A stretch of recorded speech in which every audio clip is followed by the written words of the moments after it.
Hello friends, आज मैं आपके साथ इकोनॉमिक्स का एक और टॉपिक लेके आया हूँ और टॉपिक का नाम है एक्सेस डिमांड।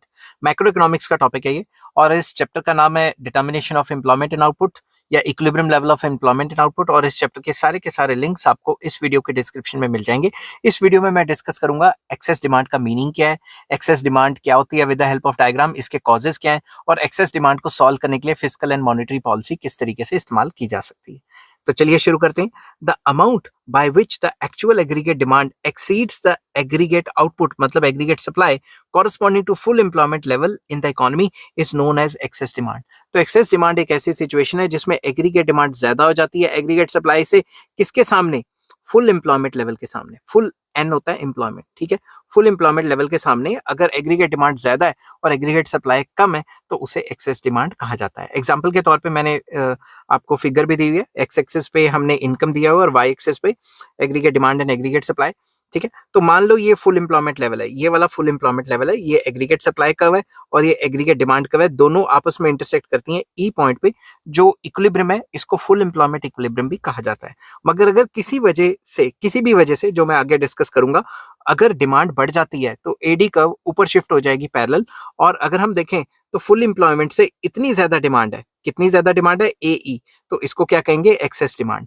और इसको कई बुक्स में इन्फ्लेशनरी गैप भी कहा जाता है, क्योंकि जब भी डिमांड ज्यादा हो जाती है, सप्लाई कम रह जाती है, डिमांड ज्यादा हो जाती है, तो मार्केट में महंगाई आ जाती है, ठीक है, इन्फ्लेशन आ जाती है अक्रॉस ऑल द प्रोडक्ट्स, ठीक है।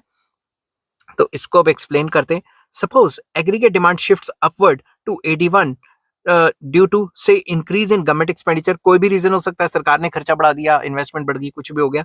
The output will not increase since economy is already at full employment level.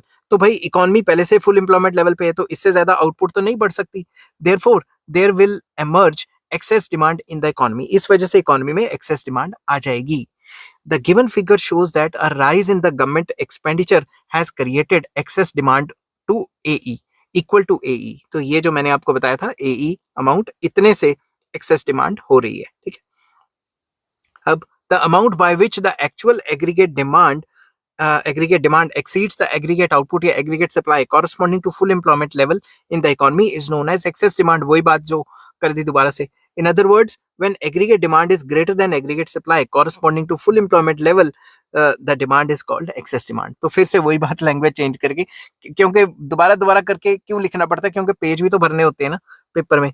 When economy operates at full employment, economy पहले की फुल एम्प्लॉयमेंट में है, this excess demand cannot be wiped out as output can't increase since the available resources are already fully employed। अगर economy पहले से full employment पे चल रही है तो अगर डिमांड बढ़ जाती है तो आउटपुट नहीं बढ़ाई जा सकती, क्योंकि रिसोर्सेज को ऑलरेडी फुली यूटिलाइज किया जा रहा है, ऑलरेडी फुल एम्प्लॉयमेंट है या फुली एम्प्लॉयड है resources. This excess demand will push up prices. इसकी वजह से प्राइजेस बढ़ जाएगी, जिसको इन्फ्लेशनरी गैप कहा जाता है, ठीक है, इन्फ्लेशन भी कहा जाता है। A high level of aggregate spending relative to full employment level of output will generate shortages of goods in the economy which will push up the prices and cause inflation। कि भाई अगर high level of demand हो जाएगी, demand ज्यादा हो जाएगी और जो सप्लाई है किसी चीज की या आउटपुट की, जो आउटपुट है उसकी प्रोडक्शन कम हो जाएगी, इसकी वजह से प्राइजेस जो ऊपर चले जाएंगे, जिसको इन्फ्लेशन कहा जाता है। Thus excess demand does not affect the level of output and employment in the economy but it leads to inflation। तो जब भी एक्सेस डिमांड होता है भाई, आउटपुट और एम्प्लॉयमेंट तो बढ़ती नहीं, उल्टा प्राइसेस बढ़ जाते हैं, ठीक है, क्योंकि चीजों की कमी हो गई है। That is why excess demand is called inflationary gap. तो एक्सेस डिमांड को इन्फ्लेशनरी गैप भी कहा जाता है। The amount by which actual demand AD मतलब एक्चुअल जो एग्रीगेट डिमांड है is greater than aggregate supply corresponding to full employment is known as inflationary gap. तो ये जो एई है इसको इन्फ्लेशनरी गैप भी कहा जाता है, ठीक है। Thus, inflationary gap is a measure of the amount of excess demand in the economy। तो इकोनॉमी में कितनी ज्यादा एक्सेस डिमांड है उसको मेजर करने के लिए हम इन्फ्लेशनरी गैप का कॉन्सेप्ट लेते हैं। अब मसला आ जाता है कि भाई ये कॉजेज क्या है इसके, एक्सेस डिमांड क्यों हुई, डिमांड क्यों बढ़ गई एकदम से। एक्सेस डिमांड में be caused due to following factors. कौन कौन से फैक्टर्स हैं? Number 1, increase in consumption expenditure by households. यार मैं आपको एक सिंपल सा लॉजिक बताता हूँ। हमने जो एग्रीगेट डिमांड का फॉर्मूला किया है वो क्या है? C+I+G+X-M, यही किया ना। अब ये फैक्टर्स में कहीं ना कहीं इंक्रीज आ रहा है, तभी तो एग्रीगेट डिमांड बढ़ रही है। तो यही फैक्टर्स लिखे हुए हैं। जैसे पहला फैक्टर कह दिया कंजम्पशन एक्सपेंडिचर बढ़ गया, हाउस होल्ड्स का मतलब सी बढ़ गया। दूसरा, increase in private investment expenditure, मतलब आई बढ़ गया।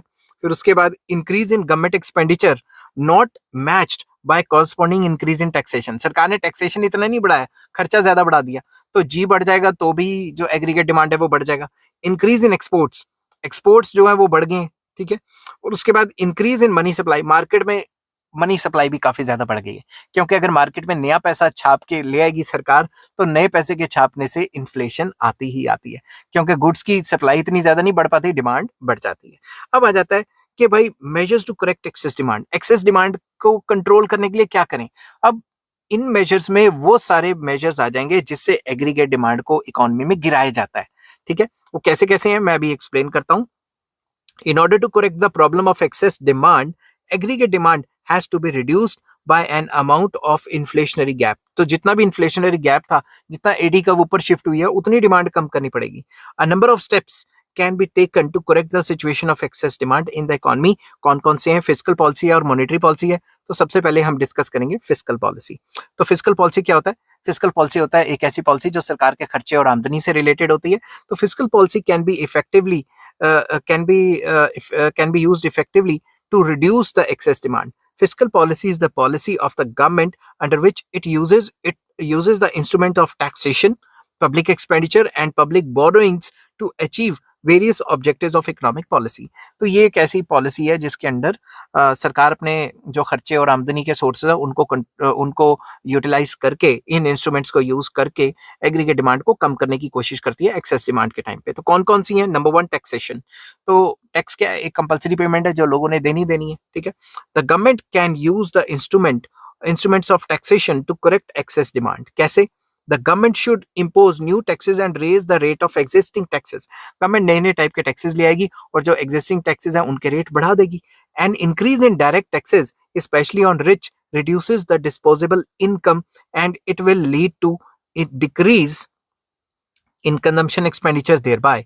तो अब आप खुद सोचो, जब सरकार टैक्स बढ़ा देगी, अमीरों पे भी बढ़ा देगी, अलग अलग चीजों पे भी लगा देगी, तो लोगों की डिस्पोजेबल इनकम कम हो जाएगी, जिसकी वजह से उनकी डिमांड गिर जाएगी, कंजम्पशन एक्सपेंडिचर गिर जाएगा। Similarly increase in corporation tax, अगर कॉर्पोरेशन टैक्स बढ़ाएगी particularly on the business sector, undertaking investment in producing luxuries will lead to fall in the investment. तो अगर ऐसे कॉर्पोरेट सेक्टर या कॉर्पोरेट हाउसेस पे टैक्स लगाया जाएगा जो कि लग्जरी वगैरह बना रहे हैं, तो उससे भी उनकी डिमांड जो है कम हो जाएगी। समझ गए बात? तो पहला पॉइंट क्या है भाई? टैक्स बढ़ा दो, हर एक चीज पे नहीं, लग्जरीज पे या अमीरों पे बढ़ा दो, ठीक है। नेक्स्ट पब्लिक एक्सपेंडिचर, सरकार अपना खर्चा कम कर देगी, क्योंकि अगर खर्चा बढ़ाएगी मार्केट में और पैसा आएगा, तो डिमांड तो ऑलरेडी एक्सेस है ना। द गवर्नमेंट शुड curtail मतलब reduce its expenditure, particularly unproductive and non-development expenditure like defense and administrative expenses to wipe out excess demand। तो सरकार अपने जो अनप्रोडक्टिव एंड नॉन डेवलपमेंटल खर्चे हैं वो कम कर देगी, ताकि मार्केट में और फ्रेश पैसा ना जाए।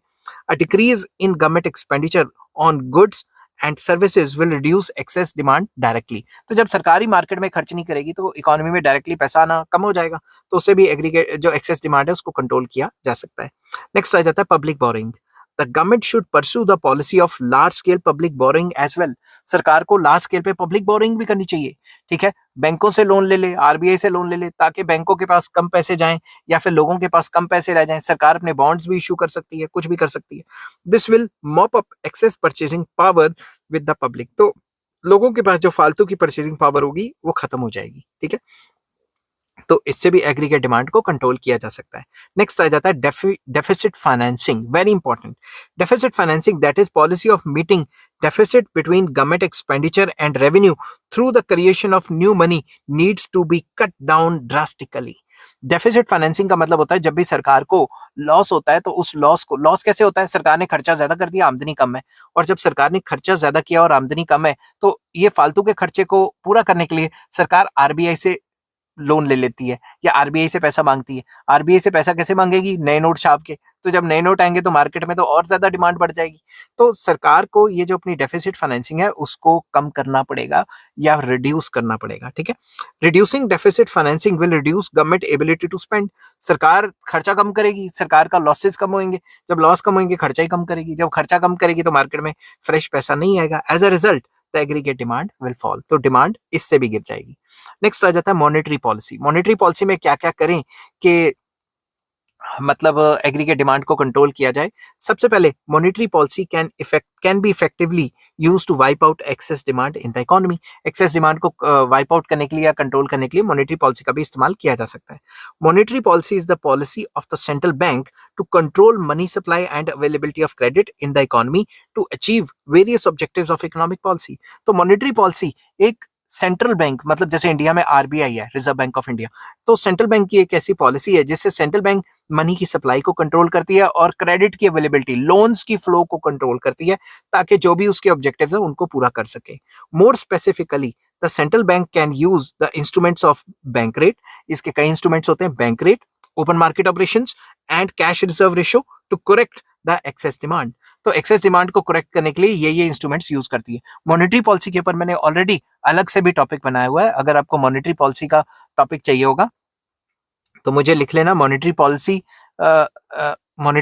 का मतलब please provide the link for monetary policy. मैंने अलग से टॉपिक बनाया हुआ है, तो उसका मैं आपको लिंक शेयर कर दूंगा। उसको जब भी लिंक शेयर करूंगा, वो जब आप टॉपिक देखोगे उसके डिस्क्रिप्शन में, उस वीडियो के डिस्क्रिप्शन में मॉनेटरी पॉलिसी के सारे आपको लिंक्स मिल जाएंगे कि इसके क्वालिटेटिव इंस्ट्रूमेंट, क्वांटिटेटिव इंस्ट्रूमेंट और इसके ऑब्जेक्टिव्स क्या होते हैं, इसकी लिमिटेशंस क्या है, वो सारा का सारा मैंने ऑलरेडी अपलोड किया हुआ है। तो फर्स्ट आ जाता है बैंक रेट। तो मॉनेटरी पॉलिसी के अंदर जो बैंक रेट आता है, बैंक रेट के थ्रू भी हम एक्सेस डिमांड को कंट्रोल कर सकते हैं। Bank rate is the rate at which the central bank gives loans and advances to the commercial banks. तो बैंक रेट वो रेट है जिसपे जो सेंट्रल बैंक है, मतलब आरबीआई है, वो बाकी बैंकों को, छोटे कमर्शियल बैंकों को लोन देता है।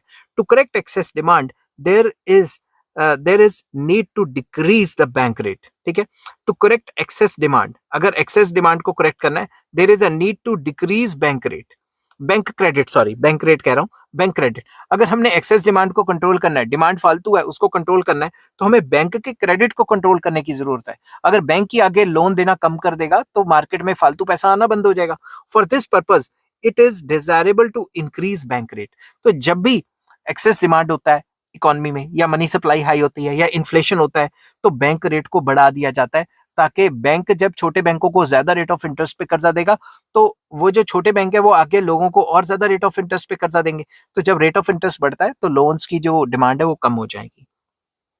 Increase in the bank rate would lead to a corresponding increase in the rate of interest charged by the commercial banks from their customers। जब बैंकों को भी महंगे रेट पे कर्जा मिलेगा तो वो आके लोगों को और महंगे रेट पे कर्जा देंगे। The higher cost of borrowing from the commercial banks would reduce the amount of credit borrowed from them। तो जितना रेट ऑफ इंटरेस्ट ज्यादा होगा उतना लोन्स की डिमांड कम हो जाएगी। As a result, consumption and investment expenditure financed through bank credit will fall. तो इससे क्या होगा, लोग लोन्स ही कम लेंगे, लोन्स कम लेंगे तो मार्केट में जो डिमांड है वो थोड़ी सी तो गिर जाएगी, कंट्रोल तो आ जाएगी। समझ की बात। दूसरा आ जाता है open market operations, very important. Open market operations refers to sale and purchase of government and other approved securities by the central bank to the commercial banks and other financial institutions।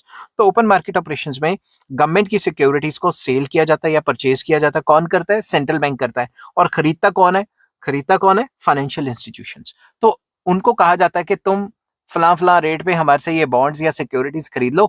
अब वो जो bank है या institution है वो ये सोचते हैं कि अगर हम लोगों को कर्जा देंगे तो लोग अगर पैसे लेके भाग के या डूब के पैसे, तो वो तो चले गए। अगर हम सरकार को दे देते हैं बॉन्ड्स खरीद के पैसा, तो आज नहीं तो कल सरकार हमें पैसे देगी। सरकार थोड़ा ना, चाहे बीजेपी हो, कांग्रेस हो, आम आदमी पार्टी, कोई भी पार्टी की सरकार हो, तो सरकारें चेंज होती हैं, गवर्नमेंट तो वही रहती है ना, तो गवर्नमेंट का पैसा कभी नहीं मरता। To wipe out excess demand in the economy, the central bank sells these securities to the commercial banks। तो सेंट्रल बैंक क्या करता है? कमर्शियल बैंक्स को या फाइनेंशियल इंस्टीट्यूशंस को ये सिक्योरिटीज बेच देता है। This reduces cash holdings of the commercial banks. इससे कमर्शियल बैंक्स की कैश होल्डिंग्स कम हो जाती हैं, जिसकी वजह से वो आगे लोन कम दे पाते हैं। This forces the commercial banks to reduce their loans and advances. उनके पास लोन देने के कम पैसे बचते हैं। As a result, expenditure financed through bank credit will fall, leading to a fall in aggregate demand. तो जब वो लोन ही कम दे पाएंगे आगे, तो लोगों के पास पैसा ही कम आएगा, तो लोगों की एग्रीगेट डिमांड भी उतनी ज्यादा नहीं बढ़ पाएगी जितनी पहले थी। ठीक है, तो मॉनेटरी पॉलिसी में सारा का सारा काम कहीं ना कहीं लोन से रिलेटेड है कि लोन कम जाए लोगों के पास। तो थर्ड पॉइंट आ जाता है कैश रिजर्व रेशियो, जिसको सीआरआर कहा जाता है। Cash reserve ratio a direct quick and effective method of controlling the power of commercial banks to give loans and advances. तो सीआरआर डायरेक्टली असर डालता है कि बैंक कम से कम लोन दे या ज्यादा से ज्यादा लोन दे। तो इसके अंदर होता क्या है, CRR is the ratio of bank deposits which the commercial banks are required to keep with central bank. तो सेंट्रल बैंक के पास छोटे बैंक, कमर्शियल बैंक कितना परसेंट अपना पैसा रखेंगे, उसे सीआरआर कहा जाता है। In a situation of excess demand the central bank raises CRR. जब मार्केट में पहले से डिमांड काफी ज्यादा है, तो अब जो सेंट्रल बैंक है वो छोटे बैंकों को कहता है कि अब तुम अपने टोटल डिपॉजिट्स का इतना परसेंट मेरे पास जमा कराओ, ज्यादा परसेंटेज जमा कराओ। तो जितना ज्यादा परसेंटेज जमा कराएंगे छोटे बैंकों के पास, उतना कम पैसा ले जाएगा लोन देने के लिए, तो मार्केट में कम फ्लो होगा। This means that the commercial banks are required to keep more cash with the central bank. अब उनको पहले से ज्यादा पैसे रखने पड़ेंगे सेंट्रल बैंक के पास। एज अ कंसिक्वेंस इसका रिजल्ट क्या निकलेगा, the lending capacity of commercial banks is reduced. उनकी जो लेंडिंग कैपेसिटी है, कर्जे देने की कैपेसिटी, वो कम हो जाएगी। Thereby reducing consumption and investment expenditure finance through bank credit. तो जो लोग लोन वगैरह लेते थे उनको लोन कम मिलेगा तो जो डिमांड है मार्केट में वो कंट्रोल हो जाएगी। नेक्स्ट आ जाता है इंक्रीजिंग इंपोर्ट्स। ये कौन सा पॉइंट आ गया, रुको 2 मिनट। अच्छा हाँ, ये तो थे मॉनेटरी पॉलिसी के, ठीक है। तो ये पॉइंट्स थे मॉनेटरी पॉलिसी के, 3 पॉइंट, ठीक है। नेक्स्ट सी पॉइंट आ जाता है इंक्रीजिंग इंपोर्ट्स। अब मार्केट में क्या है, मार्केट में महंगाई चल रही है ना, मार्केट में बहुत महंगा हो गया सामान। तो अगर हम चाइना से या कहीं से मंगा लेंगे तो मार्केट में सप्लाई बढ़ जाएगी, तो ये जो फालतू का जो प्राइस राइज है इसको कंट्रोल कर सकते हैं। समझिए बात। तो मॉनेटरी पॉलिसी के 3 पॉइंट थे, ये एक और पॉइंट है, मतलब मॉनेटरी पॉलिसी का नहीं है, एडिशनल पॉइंट है ये। The problem of excess demand can be tackled by increasing aggregate supply in the economy through imports of goods and services. तो बाहर से गुड्स एंड सर्विसेज को इंपोर्ट कर देंगे ताकि जो मार्केट में काफी इमेजिनरी हाई प्राइजेस चल रहे हैं, वो थोड़े रियलिटी के पास आ जाएं। An increase in imports will increase the availability of goods and services in the economy and thereby would reduce the excess demand. तो जो भी फालतू की डिमांड है वो इंपोर्टेड गुड्स से पूरी हो जाएगी, ठीक है। तो मार्केट में प्राइस थोड़े कूल ऑफ हो जाएंगे। नेक्स्ट आ जाता है इंक्रीज इन आउटपुट। तो भाई जितनी मार्केट में ये भी एक तरीका है, जितनी मार्केट में डिमांड ज्यादा उतना ज्यादा सप्लाई ज्यादा क्रिएट कर दो, मगर अगर ऑलरेडी फुल एम्प्लॉयमेंट है तो वो थोड़ा मुश्किल हो जाता है। तो हमें नए रिसोर्सेज ढूंढने पड़ेंगे जिनकी मदद से हम आउटपुट को बढ़ा सकें। Excess demand can be reduced by increasing the domestic production। तो with in the country production बढ़ाई जा सकती है। However, the possibility of increasing domestic production in the short run is somewhat limited। तो शॉर्ट पीरियड में हमारे पास factors इतने ज्यादा नहीं हो सकते, फैक्टर्स वेरिएबल नहीं होते कि हम एकदम शॉर्ट पीरियड में प्रोडक्शन को बढ़ा सकें। This measure is more effective in the long run. तो लॉन्ग रन में हम देखते हैं कि भाई इस चीज की डिमांड या इन चीजों की डिमांड बहुत बढ़ गई, लॉन्ग रन में उसी हिसाब से फैक्ट्री सेटअप करते हैं ताकि आउटपुट को बढ़ाया जा सके। तो ये सारा का सारा टॉपिक था एक्सेस डिमांड का, जिसमें मैंने आपको बताया मीनिंग, इसका डायग्राम और इसके कॉजेज क्या थे और इसकी रेमेडीज क्या हैं। तो नेक्स्ट टॉपिक मैं डेफिशिएंट डिमांड का लेके आऊंगा। डेफिशिएंट डिमांड क्या होती है और डेफिशिएंट डिमांड की भी मीनिंग बताऊंगा, डायग्राम बताऊंगा और इसके कॉजेज और रेमेडीज बताऊंगा, ठीक है। उसका भी लिंक आपको इस वीडियो के डिस्क्रिप्शन में मिल जाएगा। तो ये चैप्टर जो मैंने आपके साथ डिस्कस कर रहा हूँ, ये चैप्टर का नाम है equilibrium level of output and income and output, या फिर कई बुक्स में इसको determination of equilibrium level of income and output भी लिखा हुआ है। और इस चैप्टर के सारे लिंक्स आपको इस वीडियो के डिस्क्रिप्शन में मिल जाएंगे। अगर आपको ये वीडियो पसंद आती है तो please like, share and subscribe. Take care, bye bye.